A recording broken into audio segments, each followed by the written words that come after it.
तो 1 साल से आप सभा कर रहे थे, क्या इसी तरह सभा हम लोग को लगातार देखने को मिलेगा या कुछ बदलाव होगा? नहीं, अब चूँकि अब सभाओं में से नहीं, अब हम लोग थोड़ा-सा 2024 में, क्योंकि ये गूंगी बहरों की सरकारें हैं, अपने हित के लिए सारा कार्य कर रही हैं, छात्र परेशान हैं, तो इसलिए हम लोग एक प्रयास करेंगे।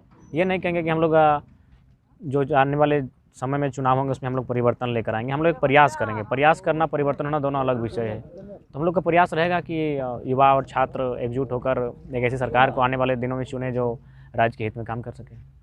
अच्छा, नियोजन नीति के बारे में सरकार बोल रही थी बार-बार, लेकिन अभी तक उसके बारे में कोई भी अपडेट नहीं है।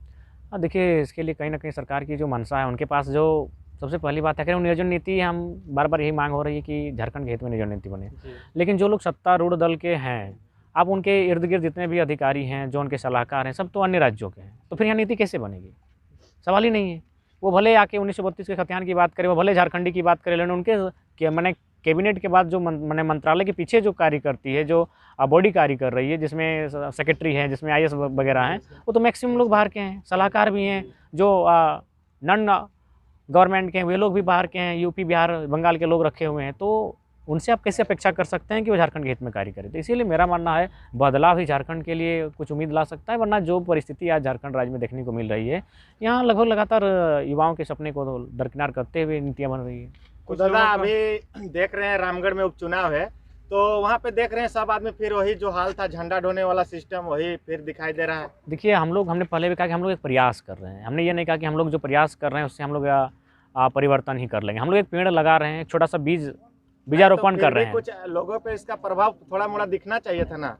देखिए, अब ये तो फिर जनता, हम लोग लोगों को बता रहे हैं कि आगे खाई है। अब ये जनता पर तय करता है कि उस खाई में उन्हें जाना है या नहीं जाना है, रुक कर कोई नया रास्ता तय करना है। तो हम लोगों ने ये नहीं कहा, हमने शुरू से कहा हम लोग एक बीज रोप रहे हैं। अब वो बीज बड़ा होगा, उसको फसल में पहले ही कोई काट देगा, ये तो भाई अब जनता पे डिपेंड करता है। ठीक उसी प्रकार हम लोग एक संदेश लेकर आए थे कि राज्य में जो भी नीति नियम बन रहे हैं वो हित में नहीं बन रहे हैं, जो भी विधायक सांसद हैं वो पैसों के अभाव में बिक जा रहे हैं, और हमारे लिए जो पॉलिसियाँ बननी चाहिए थी वो नहीं बन रही। तो हम लोग एक संदेश लेकर जनता के बीच आए थे।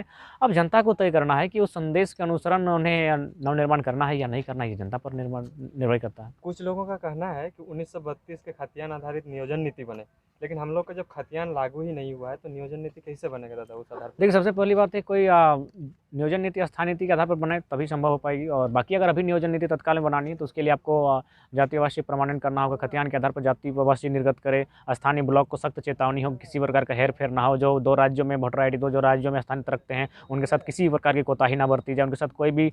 तो इस प्रकार का आप देख सकते हैं कि देख रहे थे, शायद पश्चिमी सिंहभूम का कोई शख्स हैं जो शिक्षक बने थे आपका बिहार के किसी ज़िला में। वहाँ स्पष्ट कहा कि इनके शिक्षक की जो पात्रता है उसे रद्द किया जाता है, क्योंकि इनका जो प्रमाण पत्र पाया गया वो झारखंड के सिंहभूम जिला का है। तो ठीक उसी प्रकार सख्त होकर निर्णय बनाने होंगे कि अगर अन्य राज्यों के लोग अगर चोरी छिपे यहाँ प्रवेश कर रहे हैं तो उनके प्रमाण पत्रों के साथ साथ उनकी जो वैकेंसी है उसको सीधा रद्द करना होगा। उसमें अगर ऐसा कठोर डिसीजन नहीं ले पाते हैं, जब तक आप डिसीजन मेकर नहीं बन पाते हैं, तब तक भला नहीं होने वाला है। सरकार कुछ ऐसे मैसेज के माध्यम से बोली जा रही है कि 2016 चाहे उससे पहले की नीति। देखिए, सबसे पहला बात, हाँ, वो मैसेज हम भी किसी के मोबाइल के माध्यम से सुने हैं। उसमें तो सरकार सिर्फ अपना बात रख रही है, वो भी एक रिकॉर्डेड है। हाँ।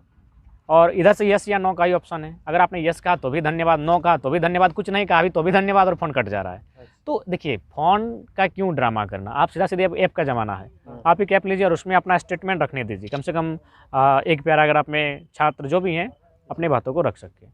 या फिर आप ऐसा कीजिए, आपका जो ट्विटर वगैरह में हैशटैग के लिए आप बोल सकते हैं। बहुत सारे विकल्प हैं जिसके माध्यम से सोशल मीडिया का इतना आप सदुपयोग कर सकते हैं। लेकिन फिलहाल जो ऑडियो कॉल का बात आया वो कहीं ना कहीं सेटिस्फाइड नहीं करती है। रामगढ़ उपचुनाव में आपका किसका सपोर्ट रहेगा? देखिए, रामगढ़ उपचुनाव चूँकि अब साल भर का है, वो तो वहाँ की जनता तय करेगी कि नहीं चुनना है, नहीं चुनना है। हम लोग अगर चुनाव में डायरेक्ट इनडायरेक्ट अगर कुछ करना भी है तो 2024 में ही करेंगे, जो आने वाले साल भर के बाद 24 आने वाला है। 2023 में कैसा रहेगा हम लोग का आंदोलन? देखिए, आंदोलन थोड़ा सा अभी हम लोग अब लोगों को गांव-गांव जाकर जोड़ने का काम करेंगे। एक ऐसा संदेश लेकर जाएंगे, और लगभग लोग वाकिफ़ हैं कि आज राज्य में क्या घट रहा है। तो बस उन्हें जाकर एक बार थोड़ा सा सबके बीच जाकर, सभी समुदाय, सभी वर्ग के लोगों के बीच को जोड़कर उनके बीच जाकर अपनी बातों को रखना, अपने संदेश सवाल को। बहुत कोई पूछता है कि सब कोई नेता बनने से पहले इसी तरह से करता है, ऐसा करता है। देखिए, अगर सुनिए, हम लोग छात्र हैं, पढ़े लिखे छात्र हैं, आश्वस्त रहिए।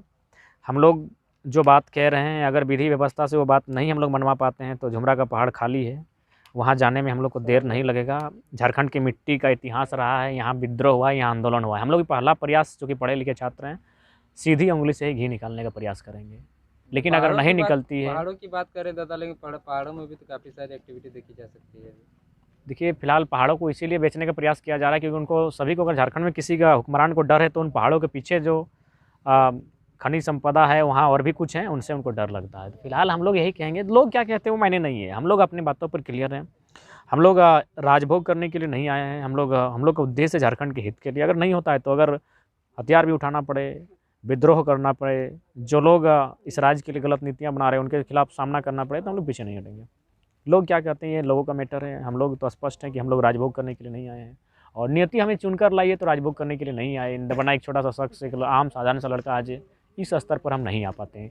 अब किसी भी इतिहास को आप खंगाल लीजिए, ऐसा नहीं, इससे पहले भी बहुत सारे आंदोलनकारी थे जो जिनका कोई बैकग्राउंड नहीं था, आए हैं लेकिन किसी जिला, किसी क्षेत्र तक सीमित रह गए। हम लोग आज लगभग 3 राज्यों में, 4 राज्यों में हम लोग के आंदोलन के चर्चे होते हैं, और आंदोलन सबसे बड़ी बात, हम लोग के आइडियोलॉजी के चर्चे होते हैं। तो इसका मतलब नियति हमें खोज कर लाई, एक मंच दी है, तो हम लोग चाहेंगे कि एक कुछ ऐसा काम हो जो राज्य के हित में हो सके।